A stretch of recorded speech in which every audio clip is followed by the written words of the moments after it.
Oke, jadi Indonesia kena hack lagi. Dan ketika gue bilang Indonesia, ini nggak melebih-lebihkan ya. Dalam sebulan, terutama seminggu terakhir ini, ada banyak banget instansi atau lembaga resmi Indonesia yang kena cyber attack, atau simpelnya kena hack. Sejauh ini serangan yang paling besar terjadi pada Pusat Data Nasional Sementara 2 atau PDNS 2 yang berada di Surabaya, yang kena serangan ransomware dan mempengaruhi 282 instansi pemerintahan. Sebelum gue bahas hack PDNS secara lebih detail, gue cuma mau bilang kalau ini bukan hack pertama, apalagi yang terakhir di bulan Juni ini. Bahkan 30 menit sebelum gue nulis naskah video ini, muncul lagi satu laporan baru dari falconfits.io kalau ada dugaan kebobolan database Direktorat Jenderal Perhubungan Udara yang berisi data pegawai, password pengguna web dan aplikasi, foto ID card pegawai, peserta sertifikasi pilot drone, dan data-data penerbangan. Kalau kita balik mulai dari awal bulan, ada grup yang mengklaim sudah bobol 136 GB data dari Kementerian Koordinator Bidang Perekonomian Republik Indonesia. Terus Kementerian Perhubungan juga diduga kebobolan 30.000 data pegawai seperti nama, ID, email, dan lain-lainnya. Lalu Inafis Polri kebobolan data sensitif seperti sidik jari, foto, dan email terkait yang dijual seharga $1.000 atau sekitar 16,3 juta rupiah. Di samping itu, hacker yang sama juga jual data-data rahasia Badan Intelijen Strategis atau BAIS TNI seharga $7.000 atau sekitar 114,4 juta rupiah. Kemudian data dari Dinas Penanaman Modal dan Pelayanan Terpadu 1 Pintu Kota Denpasar juga diduga bocor yang berisi nama perusahaan, status, alamat, email, nomor telepon, lokasi proyek, investasi, dan lain-lain. Dan terakhir dari Falconfits, BPJS Ketenagakerjaan juga sudah kebobolan datanya yang meliputi nama lengkap, tanggal lahir, email, nomor HP, alamat, dan lain-lain. Sejauh ini, gue baru temuin Inafis dan BAIS TNI yang sudah memberikan konfirmasi terkait kebocoran data mereka.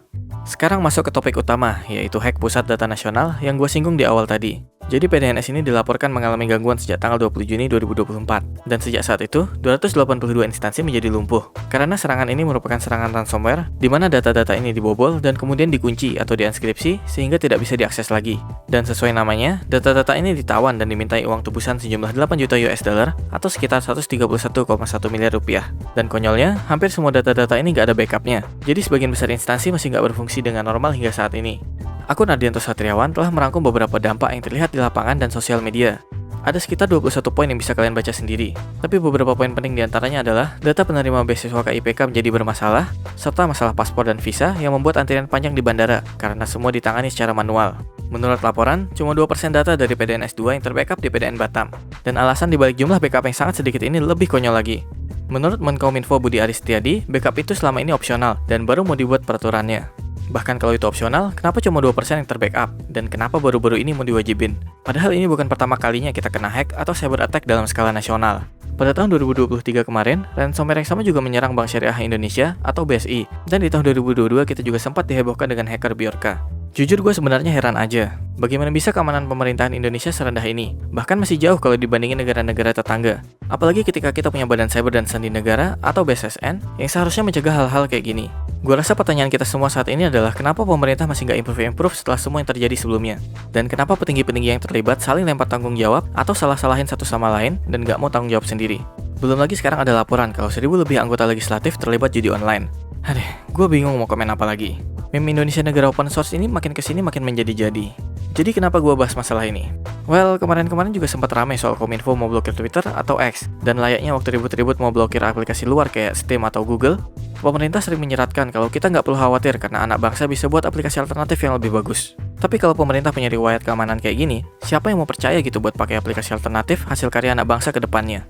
Kalau kita ambil contoh di Cina, mereka sudah pakai aplikasi-aplikasi eksklusif yang terlepas dari dunia luar, dan sudah menjadi rahasia umum kalau pemerintah Cina punya akses backdoor dan bisa memata-matai rakyatnya di aplikasi-aplikasi tersebut. Ya, setidaknya cuma pemerintah Cina yang punya akses ke negaranya sendiri.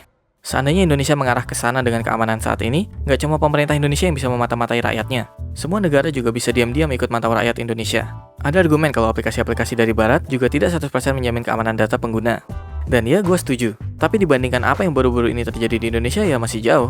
Oleh karena itu, sekarang gue cuma bisa saranin kita semua buat jaga data kita masing-masing. Sering-sering ganti password, backup file-file penting kalian, dan jangan klik-klik link yang mencurigakan. Apalagi tergiur dengan scam-scam yang ditawarkan orang yang tidak dikenal.